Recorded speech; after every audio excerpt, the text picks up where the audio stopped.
अस्सलाम वालेकुम फ्रेंड्स। उम्मीद है कि आप सब लोग खैरियत से होंगे। तो आज हम जो है ना वो एक्सरसाइज करने जा रहे हैं। एक्सरसाइज में जो है ना हमारे शॉर्ट क्वेश्चन आंसर है, मल्टीपल चॉइस क्वेश्चन हम निकाल लिए हैं। तो ये शॉर्ट क्वेश्चन जो है ना आज हम सेकंड चैप्टर की स्टार्ट करेंगे। तो पहला क्वेश्चन है हमारे पास, what is the nature of charge on cathode rays. तो ऑब्वियसली कैथोड रेज के ऊपर चार्ज कौन सा होता है? नेगेटिव चार्ज होता है। और जो कैनोड रेज होती हैं उनके ऊपर चार्ज कौन सा होता है? पॉजिटिव चार्ज होता है। इसके अलावा न्यूट्रॉन के ऊपर कोई चार्ज नहीं होता। दूसरा क्वेश्चन है, give 5 characteristics of cathode rays. ये वो सारी चीजें जो ऑलरेडी आप लोग कर चुके हैं। जस्ट यहाँ पे जो है ना एक लिखने का मकसद ये है ताकि आप लोगों को जो है ना वो एक प्रॉपर नोट्स मिल जाए शॉर्ट क्वेश्चन के। ठीक है, तो 5 प्रॉपर्टीज बतानी है आपने कैथोड रेज की। पहली प्रॉपर्टी है, these rays travel in straight line perpendicular to the cathode surface. ये आपके पास अगर कैथोड है तो जो रेज है वो परपेंडिकुलर चलेंगी ऐसे। ठीक है, ये कैथोड क्या है? कैथोड के परपेंडिकुलर जो है ना वो रेज स्ट्रेट लाइन में, ये लाइन कौन सी है? स्ट्रेट लाइन है। और कैथोड ये है, कैथोड रेज के परपेंडिकुलर स्ट्रेट लाइन में ट्रेवल करेंगी, पहली प्रॉपर्टी। दूसरी, they are deflected towards positive plate in an electric field. अगर आप वो जो रेज इस तरह जा रही हैं परपेंडिकुलर जो है स्ट्रेट लाइन में, अगर आप उनकी गिर्द जो है ना इलेक्ट्रिक फील्ड अप्लाई करें तो वो जो रेज हैं वो इलेक्ट्रिक फील्ड में पॉजिटिव प्लेट की तरफ क्या हो जाएंगी? मुड़ जाएंगी, डिफ्लेक्ट हो जाएंगी। उसके बाद, they raise temperature of the body on which they fall. जो भी बॉडी, अगर आप फर्ज करें डिस्चार्ज ट्यूब के अंदर कोई बॉडी रखते हैं, रेज ऐसे ट्रेवल कर रही है, उनके आगे कोई बॉडी रखते हैं, तो क्या करती है? जैसे उस बॉडी के ऊपर पड़ेगी तो उस बॉडी का टेम्परेचर क्या हो जाएगा? बढ़ जाएगा। सही है। इसके अलावा J Thomson discovered their charge to mass ratio. J Thomson जो था उसने क्या किया था? उसने इनकी charge to mass ratio find की थी और उसके बाद पता चला था कि कैथोड रेज क्या है? इलेक्ट्रॉन है बेसिकली। आगे, light is produced when these raise hits on the wall of discharge tube. जब ये रेज जो है ना वो डिस्चार्ज ट्यूब से टकराएंगी तो क्या होगी? ग्लो पैदा होगी, रोशनी पैदा होगी। ठीक होगी। तो ये हमारे पास जो है ना 5 कैरेक्टरिस्टिक थी कैथोड रेज की। आगे क्वेश्चन नंबर 3 है। ये बड़ा इंपॉर्टेंट क्वेश्चन है और थोड़ा सा इनोवेटिव भी है, यानी कि यहाँ पे आप लोग जो है ना इसको समझ के करेंगे। इस तरह का अगर कोई और क्वेश्चन आ जाता है पेपर में तो आप लोग इजीली हल कर सकेंगे। तो इस क्वेश्चन को समझिएगा। क्वेश्चन नंबर 3 है, the atomic symbol of phosphorus is given as. ठीक है, ये क्या है? हमारे पास फास्फोरस आयन है, sorry, the atomic symbol of phosphorus ion. Phosphorus हमारे पास जो है ना वो ये होती है। ठीक है, ये फास्फोरस का सिंबल है। इसके ऊपर कोई भी प्योर एलिमेंट जो है, फास्फोरस है, नाइट्रोजन है, हाइड्रोजन है, कोई प्योर एलिमेंट है उसके ऊपर चार्ज क्या होगा? 0 होगा। ये चीज ध्यान में रखिएगा। ठीक है, लेकिन ये क्या है? फास्फोरस आयन है। आयन मींस कैटायन भी हो सकता है, एनायन भी हो सकता है, लेकिन यहाँ भी क्या है? एनायन है, यानी कि नेगेटिव चार्ज है। ठीक है, -3, माइनस मतलब कि नेगेटिव चार्ज है। तो ये हमारे पास फास्फोरस का एनायन है। ये हमारे पास फास्फोरस का प्रोटॉन नंबर दिया गया है और ये हमारे पास मास नंबर दिया गया है 31। सही है। तो वो क्या कहता है कि ये फास्फोरस आयन है। पहला क्वेश्चन है, how many protons, electrons and neutrons are there in the ion. ठीक है, एक बात इस क्वेश्चन पे जाने से पहले से बता दूं कि कोई भी जो है ना वो आयन बने, अब फास्फोरस है, ये फास्फोरस न्यूट्रल है, इसका ये आयन है। ठीक है, तो कोई भी जो है ना फास्फोरस का आयन बने या किसी और एलिमेंट का आयन बने तो वो क्या होता है कि आयन में नंबर ऑफ प्रोटॉन्स जो है वो सेम रहते हैं। ठीक है, जितने नंबर ऑफ प्रोटॉन आपके पास मेन एलिमेंट में होंगे इस तरह फास्फोरस में, इसी तरह नंबर ऑफ प्रोटॉन इसमें भी क्या रहेंगे? सेम रहेंगे।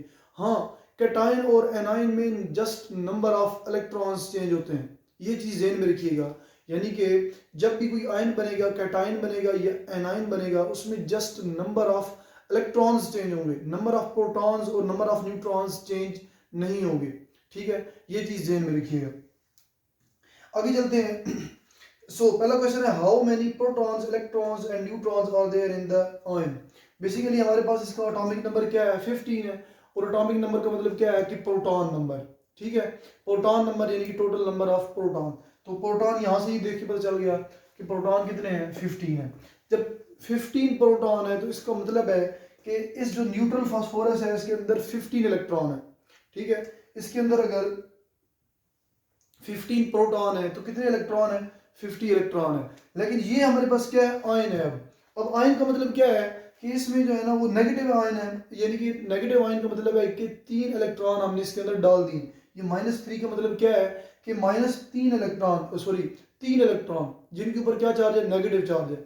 ये माइनस क्या शो करता है, नेगेटिव चार्ज को शो करता है, ठीक है ना, वो मैथ वाला माइनस नहीं है, ये ज़हन में रखिएगा।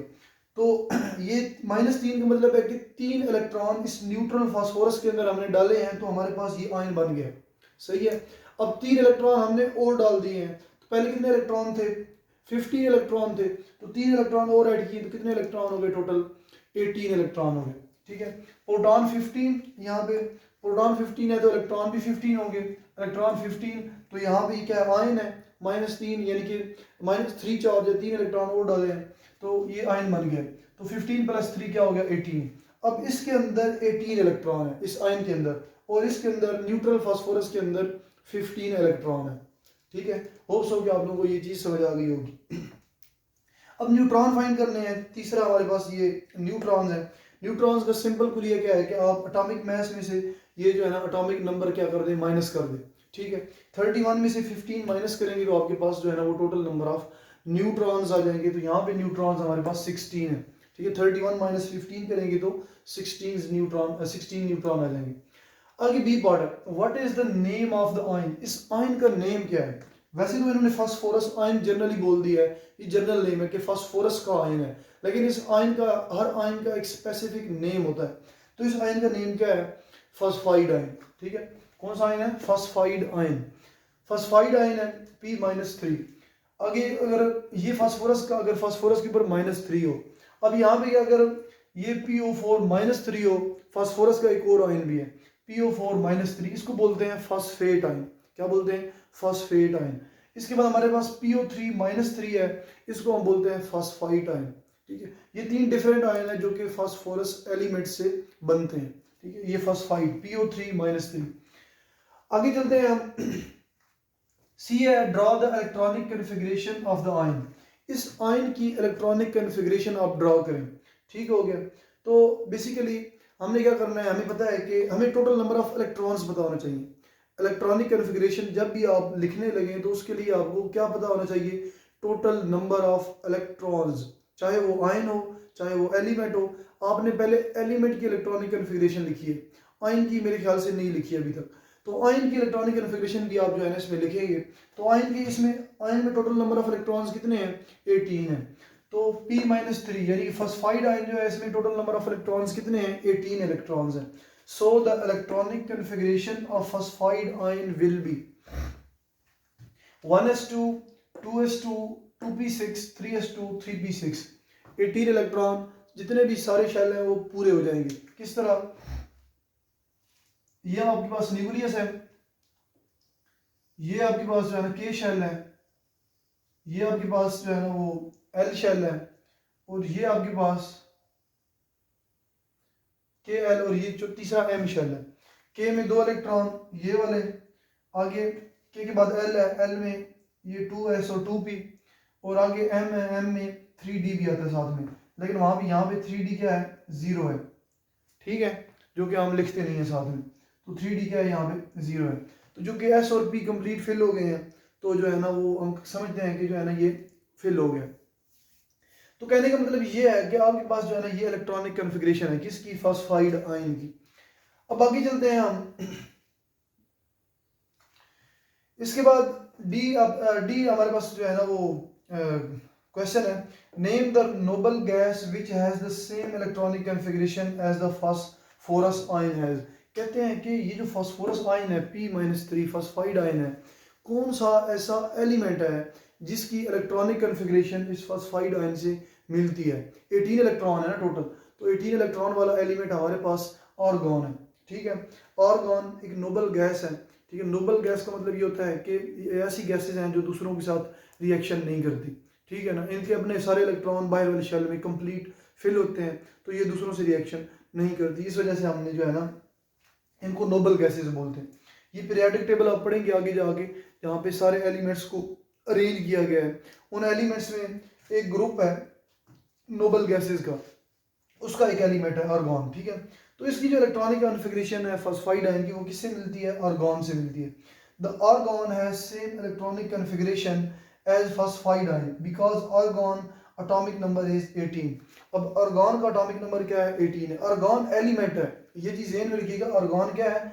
एलिमेंट है और ये आयन है, फास्फोरस आयन है, यानी कि फास्फाइड आयन है और फास्फाइड आयन की इलेक्ट्रॉनिक कन्फिग्रेशन इस एलिमेंट से मिलती है। पीरियोडिक टेबल के अंदर कोई भी दो एलिमेंट की इलेक्ट्रॉनिक कन्फिग्रेशन कभी नहीं मिलेगी, दो एलिमेंट की बात कर रहा हूँ मैं, ठीक है। इसके अलावा हाँ, आयन और एलिमेंट की इलेक्ट्रॉनिक कन्फिग्रेशन मिल सकती है, आपस में एक जैसी हो सकती है। बस अभी क्या पता होना चाहिए? Total number of electrons. जब भी नंबर ऑफ इलेक्ट्रॉन्स आयन में और किसी और एलिमेंट में सेम हो जाएंगे तो इलेक्ट्रॉनिक कन्फिग्रेशन सेम हो जाएगी। सिंपल सा पुल है हमारे पास। तो 18 एटॉमिक नंबर है, तो 1s2 2s2 2p6 3s2 3p6 same electronic configuration दोनों की आ गई है। तो इस तरह हमारे पास जो है ना ये तीसरा क्वेश्चन है, कंप्लीट हुआ, ठीक है। तो इस क्वेश्चन में जो है ना वो कंसेप्चुअल चीज़ें हैं, इनको अगर आप जो है ना आप अगर नहीं समझ आई तो आप दोबारा से जो है ना रिप्ले करके देख लें ताकि आप लोगों को जो है ना वो कंप्लीट समझ आ जाए इसकी। आगे चलते हैं क्वेश्चन नंबर 4 की तरफ। तो क्वेश्चन नंबर 4 है हमारे पास, differentiate between shell and sub shell with examples of each. अब यहाँ पे वो कहते हैं कि शेल और सब शेल में डिफरेंस क्या है। अगर वो कहते हैं ना कि डिफाइन करें शेल और सब शेल क्या है, तो जस्ट आपने डेफिनेशन लिखनी है। अगर वो कहते हैं, जो मैं ऑलरेडी जो है ना करवा चुका हूँ टॉपिक के अंदर, ठीक है ना, चैप्टर के अंदर, लेकिन अगर वो कहते हैं कि डिफरेंशिएट यानी कि डिफरेंस बताएं, शेल में क्या डिफरेंस है और सब शेल में क्या डिफरेंस है, देन आपने डिफरेंसेस बताने हैं, ठीक है। तो देखते हैं, तो यहाँ पे आप डेफिनेशन भी इन्वॉल्व कर सकते हैं एज एक पॉइंट बना के। पहला पॉइंट है हमारे पास, shells are the main energy levels that electrons can occupy. Shell आप कह सकते हैं कि मेन एनर्जी लेवल है, KLMN शेल, ये जो है ये मेन एनर्जी लेवल है जिनमें जो है ना इलेक्ट्रॉन क्या होते हैं, जो कि इलेक्ट्रॉन को ऑक्यूपाई करते हैं, जिनमें इलेक्ट्रॉन्स होते हैं। दूसरा है हमारे पास point, shells are made up of one और मोर सब शेल। एक शेल जो है वो एक या एक से ज्यादा सब शेल से बना होता है। फॉर एग्जाम्पल अगर K शेल देखें तो उसके अंदर एक सब शेल होता है, L शेल देखें तो उसके अंदर दो सब शेल होते हैं, इसी तरह आगे 3 और फिर 4 सब शेल होते हैं, ठीक है। तो यानी कि शेल जो है ना वो मजीद आगे सब शेल से मिलके बने होते हैं, जिनमें एक सब शेल भी हो सकता है और एक से ज्यादा भी सब शेल हो सकते हैं। तीसरा पॉइंट है, the energy of electron is different in various shell. जैसे जैसे आप जो है ना शेल चेंज करेंगे, हर शेल में इलेक्ट्रॉन की एनर्जी क्या होगी, डिफरेंट होगी, ठीक है। वेरियस शेल यानी कि डिफरेंट शेल के अंदर एनर्जी ऑफ इलेक्ट्रॉन जो है ना वो क्या होगी, वेरी करेगी, डिफरेंट होगी। चौथा पॉइंट है, the maximum number of electrons in a shell can be calculated by following formula 2n square. अगर आप जो है ना वो फार्मूला फाइंड करना चाहते हैं, आप जो है ना वो शेल में मैक्सिमम नंबर ऑफ इलेक्ट्रॉन्स देखना चाहते हैं, एक शेल के अंदर मैक्सिमम नंबर ऑफ इलेक्ट्रॉन्स देखना चाहते हैं कि कितने इलेक्ट्रॉन आ सकते हैं, तो आप जो है ना इस फार्मूला से नंबर ऑफ इलेक्ट्रॉन्स कैलकुलेट कर सकते हैं। यहाँ पे n is equal to, where n is equal to 1 2 3, यहाँ पे n की वैल्यू 1 रखेंगे तो आपके पास k शेल के इलेक्ट्रॉन्स आ जाएंगे 2 इलेक्ट्रॉन। अगर आप यहाँ पे 2 वैल्यू रखेंगे तो आपके पास जो है ना वो L शेल की वैल्यू आ जाएगी, L शेल में टोटल नंबर ऑफ इलेक्ट्रॉन्स आ जाएंगे, ठीक है। ये k शेल है, ये L है, ये M है और ये N है। इस तरह शेल्स जो है ना आगे चलते जाएंगे। आगे पांचवा पॉइंट है, the examples of shells are K L M and N, ठीक है। सब शेल की जो है ना वो मैंने 3 पॉइंट्स लिखे हैं, जो कि इसके 3 पॉइंट्स बनते हैं। एक और पॉइंट जो है ना वो भी मैं आपको यहाँ एडिशनली बता दूंगा, वो देखते हैं। सबसे पहले sub shells are made up of one और मोर एटॉमिक ऑर्बिटल्स, ठीक है। अब क्या है कि हमने पढ़ा है कि शेल्स के अंदर क्या होते हैं, मजीद सब शेल होते हैं, लेकिन एक सब शेल जो है ना उसके अंदर मजीद क्या होते हैं, एटॉमिक ऑर्बिटल्स होते हैं, ठीक है ना। एक शेल है, शेल के अंदर क्या है, सब शेल है, और सब शेल्स के अंदर क्या है, एटॉमिक ऑर्बिटल्स हैं। देखते हैं atomic orbital, S sub shell जो है हमारे पास, ठीक है, ये क्या है, एस सब शेल। इसमें जो है ना वो 2 इलेक्ट्रॉन होते हैं और एक ही ऑर्बिटल होता है, ये ठीक है, दोनों इलेक्ट्रॉन इकट्ठे होते हैं और एक ही ऑर्बिटल होता है। आगे पी सब शेल जो है, इसके अंदर 3 ऑर्बिटल होते हैं, टोटल 6 इलेक्ट्रॉन होते हैं और कितने ऑर्बिटल होते हैं, 3 ऑर्बिटल होते हैं, इस तरह। आगे डी ऑर्बिटल, डी हमारे पास सब शेल है, डी सब शेल के अंदर 10 इलेक्ट्रॉन होते हैं टोटल और कितने ऑर्बिट होते हैं, 5 ऑर्बिटल्स होते हैं। आगे एफ सब शेल है, एफ सब शेल के अंदर हमारे पास टोटल इलेक्ट्रॉन्स जो है वो 14 इलेक्ट्रॉन है और हमारे पास ऑर्बिटल्स कितने होंगे, 7 ऑर्बिटल्स, यानी कि 14 इलेक्ट्रॉन्स हैं और 7 क्या है, ऑर्बिटल्स हैं। आगे चलते हैं दूसरे पॉइंट पे, the number of sub shells in shell is equal to the n value of shell. जो नंबर ऑफ सब शेल हैं उनमें जो है ना एक शेल के अंदर नंबर ऑफ सब शेल जो है वो एक शेल की n वैल्यू की इक्वल होता है। कैसे? n is equal to 1। ये क्या है? शेल 1 है। शेल सब शेल नहीं, शेल क्या है? 1। कौन सा शेल? के शेल। ठीक है, पहला शेल है कौन सा है? के शेल है। उसके अंदर कितने सब शेल है? एक सब शेल है कौन सा? एस सब शेल है। ठीक है, आगे हमारे पास दूसरा शेल है n जो है ना n is equal to 2 means कि कौन सा शेल है? एल शेल है। एल शेल के अंदर दो सब शेल हैं एस और पी। ठीक है, आगे मैंने लिखा हुआ है सब शेल एस और पी सब शेल। आगे तीसरा शेल है M shell, n is equal to 3 is equal to m। इसके अंदर कितने सब शेल हैं? S P D. ठीक है, 3 सब शेल है। आगे n is equal to 4 means के हमारे पास कौन सा शेल है? एन शेल है। इसके अंदर 4 सब शेल है एस पी डी और एफ। अब इस स्टेटमेंट से ये कैसे मैच होगा कि हमने बोला number of sub shell in shell is equal to n value of shell. ये क्या है? n वैल्यू है शेल की n वैल्यू है और ये किसके इक्वल होते हैं? यानी कि नंबर ऑफ सब शेल जो है ना इस n वैल्यू को इक्वल होंगे। अगर एक है हमारे पास जो है ना n की वैल्यू 1 है तो सब शेल 1 होगा। n की वैल्यू 2 होगा, n की वैल्यू 2 होगी तो सब शेल 2 होंगे। n की वैल्यू 3 होगी तो सब शेल 3 होंगे। n की वैल्यू 4 होगी तो सब शेल 4 होंगे। ठीक है, इस तरह जो है ना ये स्टेटमेंट जो है ना वो एक्सप्लेन हुई है। अगर तीसरा पॉइंट है the energy of electron in the same sub shell is the same. अब यहाँ पे ये चीज़ का मतलब क्या है?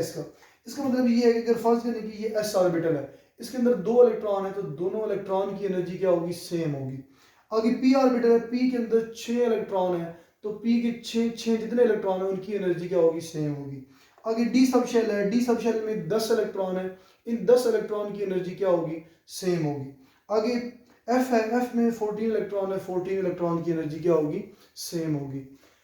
आगे जो है ना एक और हमारे पास पॉइंट है जो है ना कि सब शेल में जो है ना वो नंबर ऑफ सब शेल जो है ना कैसे फाइंड करते हैं कि इसके अंदर एस के अंदर 2 इलेक्ट्रॉन आते हैं, इसके अलावा पी के अंदर जो है ना वो 6 इलेक्ट्रॉन आते हैं।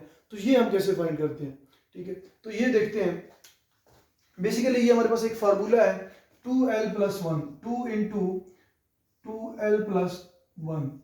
ठीक है, L जो है ना L क्या है? L यहाँ पे हमारे पास शो कर रहा है L इज इक्वल टू 0 1 2 3। ठीक है, ये L शो कर रहा है। अब यहाँ पे क्या है? यहाँ पे आप वैल्यू पुट करें, L की वैल्यू 0 पुट करेंगे तो आपके पास क्या आएगा? ये देखें, L की वैल्यू अगर यहाँ पे 0 पुट करें तो 2 into 0 plus 1, 2 into 0 plus 1, 2 into 1 is equal to 2। ठीक है, S के इलेक्ट्रॉन आ गए 2। ठीक है ना, ये S के 2 इलेक्ट्रॉन आ गए। अगर आप यहाँ पे L की वैल्यू क्या रखते हैं? 1 रखते हैं तो आपके पास टोटल कितने इलेक्ट्रॉन आ जाएंगे? जो है ना यहाँ पे 2 2 आर 4, सॉरी 1 रखेंगे, 2 1 आर 2 प्लस 1 3, 3 2 आर 6। 6 इलेक्ट्रॉन किसके आ जाएंगे? P के इलेक्ट्रॉन आ जाएंगे। ये टोटल देखें आप P में कितने इलेक्ट्रॉन है? 6 इलेक्ट्रॉन है। अगर यहाँ पे आप L की वैल्यू 2 रखते हैं तो 2 2 आर 4, 4 प्लस 1 5, 5 2 आर 10। तो D में जो है ना वो टोटल कितने इलेक्ट्रॉन है? 10 इलेक्ट्रॉन है। इसके अलावा हमारे पास अगर यहाँ पे आप 3 रखते हैं तो 3 2 आर 6 प्लस 1 7, 7 2 आर 14। तो 14 इलेक्ट्रॉन किसके अंदर आ गए? F के अंदर आ गए। तो आपके पास शेल के अंदर इलेक्ट्रॉन फाइंड करने का ये वाला फार्मूला है और सब शेल के अंदर इलेक्ट्रॉन फाइंड करने का ये वाला फार्मूला है। ठीक हो गया। ये पेपर में MCQ आ सकता है कि सब शेल में हम इलेक्ट्रॉन कैसे फाइंड करेंगे और शेल में इलेक्ट्रॉन कैसे फाइंड करेंगे, किस फार्मूला से करेंगे। तो ये 2 फार्मूलाज अपने जहन में रख लीजिएगा आप लोग। ये चीज बेशक आप जो है ना वो नोट कर लीजिएगा। ये एक आप जो है ना एडिशनल एक पॉइंट ऐड कर सकते हैं, चौथा पॉइंट ऐड कर सकते हैं। जिस तरह यहाँ पे मैंने पॉइंट ऐड किया the maximum number of electron in a shell can be calculated by following formula 2n²। तो आप वहाँ पे यही पॉइंट बना के लिख सकते हैं, लेकिन वहाँ पे शेल की जगह सब शेल लिखेंगे यहाँ पे, और यहाँ पे 2n² की जगह वो वाला फार्मूला 2 इंटू 2l+1। ठीक है, वेयर L की वैल्यू जो है ना वो 0 से स्टार्ट होती है जबकि N की वैल्यू 1 से स्टार्ट होती है। ये चीज भी ज़हन में रखिएगा। वहां पे L की वैल्यू 0 से स्टार्ट हो रही थी, 0 1 2 3 थी, लेकिन यहाँ पे N की वैल्यू 1 2 3 से 1 से शुरू हो रही है। ये एक डिफरेंस भी है, ये भी ध्यान में रखिएगा। आगे क्वेश्चन नंबर 5 है, an element has an atomic number 17 एक एलिमेंट है, उसका एटॉमिक नंबर क्या है, 17 है। How many electrons are present in K L and M shells of the atom, उस एटम के एल और एम शेल में कितने इलेक्ट्रॉन्स होंगे। तो ये देखते हैं। तो सबसे पहले इस चीज को देखने के लिए आप इलेक्ट्रॉनिक कन्फिग्रेशन इजीली ड्रा कर लें, ठीक है। The electronic configuration of an atom having 17 electron is 1s2 2s2 2p6 3s2 3p5। तो टोटल हमारे पास 3 शेल कौन कौन से, ये पहला शेल है जिसके अंदर जो है ना वो एस सब शेल है, क्या है, ये के शेल है, इसके अंदर एक सब शेल है। उसके बाद ये हमारे पास दूसरा शेल है जिसे हम जो है ना वो एल शेल बोलते हैं। एल शेल के अंदर 2 सब शेल है, एस और पी। उसके बाद हमारे पास तीसरा जो है ना वो शेल है एम शेल। एम शेल के अंदर जो है ना वो सब शेल होते हैं, एस पी और डी, लेकिन यहाँ पे जस्ट एस पी तक ही इलेक्ट्रॉन फिल हो गए हैं। तो 3 शेल हैं। अब आपने बताना है कि इनके अंदर कितने कितने इलेक्ट्रॉन्स हैं। ये हमारे पास के है, ये हमारे पास एल है और ये हमारे पास एम है। तो के शेल है 2 इलेक्ट्रॉन, ठीक है, यानी कि 2 इलेक्ट्रॉन यहाँ पे 2 इलेक्ट्रॉन्स। आगे एल शेल है 8 इलेक्ट्रॉन्स, 2 + 6 8 इलेक्ट्रॉन्स। आगे एम शेल है 2 + 5 7 इलेक्ट्रॉन्स। इस तरह जो है ना आपके इलेक्ट्रॉन्स पूरे हो जाते हैं। तो आप एंड पे जो है ना बेशक स्ट्रक्चर भी ड्रा कर लीजिएगा। ये स्ट्रक्चर है जिसमें 17 इलेक्ट्रॉन है। ये के शेल है, सबसे पहले ये वाला शेल, ये के शेल है, इसमें 2 इलेक्ट्रॉन है। इस तरह एक ऊपर मैंने ड्रा किया, एक नीचे ड्रा किया। इसके बाद हमारे पास क्या है, एल शेल है। एल शेल जो है ना ये दूसरा शेल है, इसके अंदर 8 इलेक्ट्रॉन है, 2 4 6 और 8। उसके बाद हमारे पास एम शेल है। एम शेल ये आउटर शेल है, इसके अंदर 7 इलेक्ट्रॉन है, 2 4 6 और 7। एक और बात ध्यान में रखिएगा, आप लोग सोच रहे होंगे कि यहाँ पे शेल तो हम ड्रा कर लेते हैं लेकिन सब शेल कैसे ड्रा करें। तो आप लोग की जो है ना वो इस लेवल पे यानी कि 9th क्लास में सब शेल जो है ना वो सब शेल को ड्रा कैसे करते हैं वो जो है ना आप लोगों का टॉपिक नहीं है, ठीक है, आप लोगों के लेवल का नहीं है, वो थोड़ा सा डिफिकल्ट है। तो आप लोग एफएससी लेवल पे जाके सब शेल को कैसे ड्रा करते हैं वो चीज़ आप लोग एफएससी लेवल पे पढ़ेंगे। यहाँ पे जस्ट आप लोगों को एटम के गिर्द शेल बनाना सिखाया गया है और शेल के अंदर इलेक्ट्रॉन कैसे अरेंज होते हैं, सब शेल में इलेक्ट्रॉन्स कैसे अरेंज होते हैं, सब शेल के अंदर ऑर्बिटल्स कितने होते हैं, ये चीज़ें जस्ट बनाना सिखाई गई हैं, ठीक है। तो इंशाल्लाह जो है ना आप जब आप लोग एफएससी लेवल पे पहुंचेंगे तो वहाँ पे जो है ना सब शेल को ड्रा करना भी सीखेंगे और सब शेल की शेप भी होगी वहाँ पे, ठीक है ना। तो शेल की सब शेल की आगे शेप्स भी होंगी, वो आप लोग आगे जाके पढ़ेंगे। तो अभी तक जो है ना आप लोग अपना यहाँ तक अपना कॉन्सेप्ट सही स्ट्रॉन्ग करें। तो चलते हैं आगे क्वेश्चन नंबर 6 की तरफ। क्वेश्चन नंबर 6 है हमारे पास, write down the electronic configuration of Al+3, ठीक है। How many electrons are present in its outer most shell, इसके आउटर मोस्ट शेल में कितने इलेक्ट्रॉन प्रेजेंट हैं। तो ये जो है ना कोई आंसर जो है ना ये मैंने आधा आंसर लिखा है, आधा जो है ना आप लोगों के सामने लिखूंगा इधर। तो देखते हैं, as the atomic number of aluminium is 13, तो एल्यूमिनियम का एटॉमिक नंबर क्या है, 13 है। So the total number of electron in Al+3 is Al+3 is equal to 13 - 3 10 electron. ये +3 क्या शो कर रहा है, ये +3 ये शो कर रहा है कि आपके पास 3 इलेक्ट्रॉन जो है वो इस एल्यूमिनियम के एटम में से निकल गए हैं, ठीक है। 3 इलेक्ट्रॉन एल्यूमिनियम में से निकल गए हैं, तो पीछे कितने इलेक्ट्रॉन बच गए हैं, 10 इलेक्ट्रॉन बच गए हैं। और +3 क्या शो कर रहा है कि 3 इलेक्ट्रॉन निकल गए हैं, ठीक हो गया। अब देखें, ये देखें एल्यूमिनियम क्या है, इसका एटॉमिक नंबर क्या है, 13 है। इसका मतलब क्या है कि 13 इलेक्ट्रॉन है और 13 क्या है, प्रोटॉन है। यही चीज है ना, एक एल्यूमिनियम जो है ना इसका कोई भी एलिमेंट हो प्योर फॉर्म में वो क्या होता है, न्यूट्रल होता है, जीरो चार्ज होता है। 13 इलेक्ट्रॉन और 13 प्रोटॉन, ठीक हो गया। तो क्या है कि चार्ज जीरो है, कोई चार्ज नहीं है। चार्ज तभी होगा जब इलेक्ट्रॉन ज्यादा होंगे या प्रोटॉन ज्यादा होंगे, इन दोनों में से कोई एक ज्यादा होगा तभी जो है ना वो चार्ज आएगा। अब क्या है, अब यहाँ पे 3 इलेक्ट्रॉन निकल गए हैं। 3 इलेक्ट्रॉन अब यहाँ से इस एलिमेंट से निकल जाए, इसके बाहर वाली शेल से 3 इलेक्ट्रॉन निकल जाए, तो पीछे कितने इलेक्ट्रॉन रह जाएंगे, 10 इलेक्ट्रॉन रह जाएंगे, ठीक हो गया। और इधर क्या है, 13 प्रोटॉन है। अब आप मुझे ये बताएं कि इसमें कितने प्रोटॉन ज्यादा हैं। 3 प्रोटॉन ज्यादा है ना, इलेक्ट्रॉन 3 कम हो गए हैं, तो प्रोटॉन 3 प्रोटॉन क्या है, ज्यादा है, यानी कि 3 प्रोटॉन क्या है, एक्सेस में है। तो इसी वजह से जो है ना वो +3 चार्ज शो किया गया। अगर यहाँ पे इलेक्ट्रॉन ज्यादा हो जाए, जब इलेक्ट्रॉन 13 से 15 इलेक्ट्रॉन कर दें, तो क्या होगा कि 2 इलेक्ट्रॉन ज्यादा हो जाएंगे, क्योंकि यहाँ पे 13 प्रोटॉन है तो 2 इलेक्ट्रॉन ज़्यादा हो जाएंगे, तो चार्ज क्या आ जाएगा, -2 चार्ज आ जाएगा, यानी कि 2 इलेक्ट्रॉन और आ गए हैं, ऐड हो गए हैं, यानी कि इलेक्ट्रॉन निकल जाएं तो क्या प्रोटॉन ज़्यादा हो जाएंगे, +3 चार्ज आ जाएगा इस तरह। ठीक हो गया। तो ये जो है ना थोड़ा सा समझाने के लिए मैंने किया है कि ये 13 में से 3 जो है ना ये कैसे माइनस किया हमने, क्यों माइनस किया। अब वो कहता है कि उसने क्वेश्चन किया कि how many electrons are present in its outer most shell. हमने क्या बताना है, आउटर मोस्ट शेल का बताना है। तो आउटर मोस्ट शेल यहाँ पे हम लिखते हैं, बेसिकली इलेक्ट्रॉनिक कन्फिग्रेशन लिखती है 10 इलेक्ट्रॉन्स की। Al+3 में कितने इलेक्ट्रॉन्स हैं, 10 इलेक्ट्रॉन है, तो इनकी इलेक्ट्रॉनिक कन्फिग्रेशन 1s2 2s2, आगे क्या है इसके बाद 2p, 6 नहीं आएगा अभी यहाँ, अच्छा 6 आएगा यहाँ पे, ये देखिए 6 + 4 कितने हो गए, 10 इलेक्ट्रॉन टोटल हो गया हमारे पास।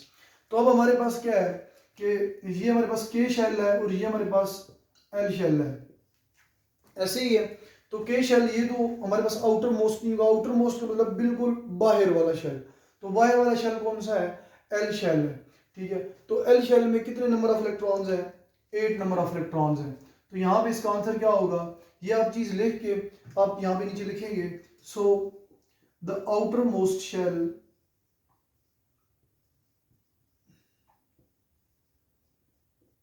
of Al+3